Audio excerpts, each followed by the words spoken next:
mắt em có lòng tôi mặc dù chưa nói phải chờ để cho anh ngóng em đi về khoảnh khắc ta chưa đến cùng hỡi ước run run buông ra nhau.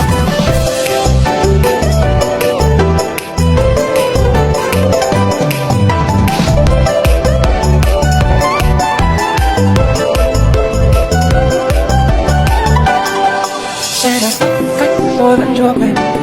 đường thì nói trôi qua còn tôi vẫn cứ đứng đợi em nhẹ bước em như đã vui vẻ chờ chờ cho nhau vì tôi đã lỡ yêu em